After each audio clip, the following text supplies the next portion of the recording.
las dos primeras veces que viene, alrededor de 1832, viene con su hija menor, escapando de su marido y de la situación que vivía, del conflicto matrimonial que vivía. La tercera vez viene en 1833 para conocer a la familia paterna. Viene con la niña, pero la niña la deja en Angoulême y ella se presenta sola frente a su familia. Pasa 3 meses aquí aproximadamente y se embarca hacia el Perú. Luego pasa nuevamente por Burdeos muy rápidamente en su regreso hacia Francia desde el Perú. Empieza a escribir en ese momento a partir de 1835. La cuarta vez es esa, la vez que viene su regreso a Francia desde el Perú.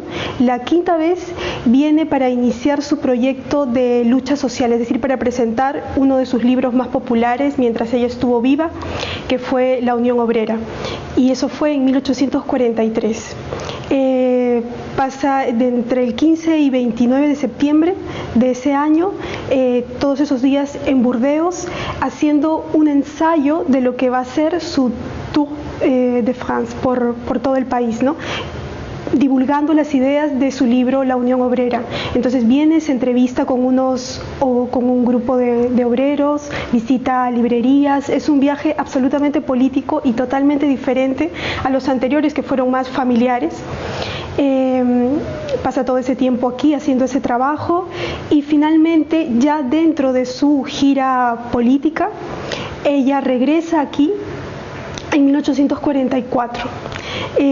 Lamentablemente, la primera noche que pasa en el Gran Teatro se desmaya y tiene que ser trasladada por una familia de sansimonianos, amigos, a la casa de ellos, donde va a convalecer enferma y muere finalmente el 14 de noviembre. El primer punto importante de la ruta es la casa de Pedro Mariano Goyeneche, de su tío.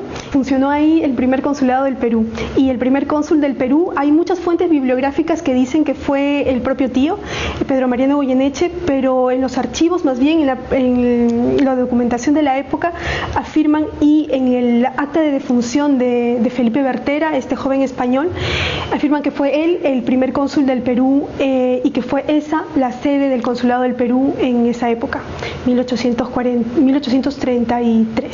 Cuando vuelve en su viaje político, están las dos librerías más importantes de Burdeos que ella visita.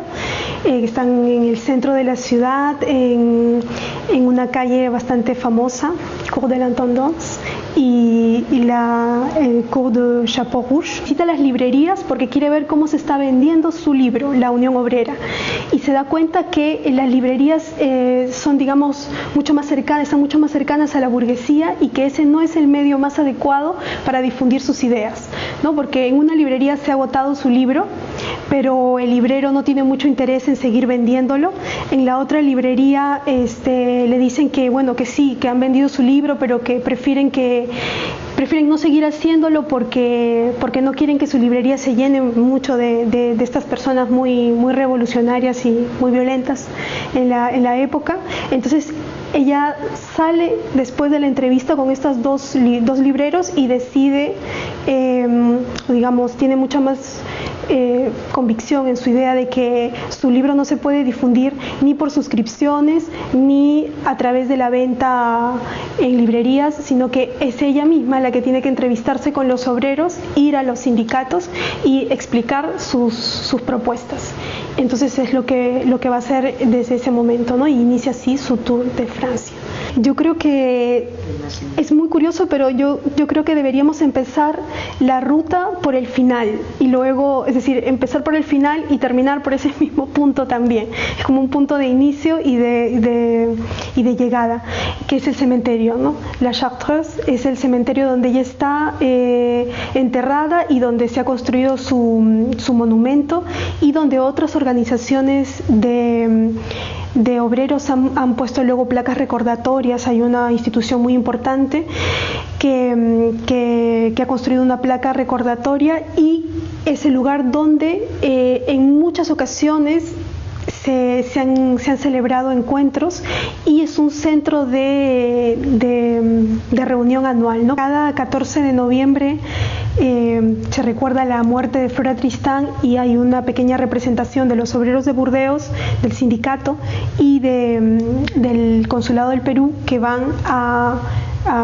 rendir un pequeño homenaje a Flora Tristán.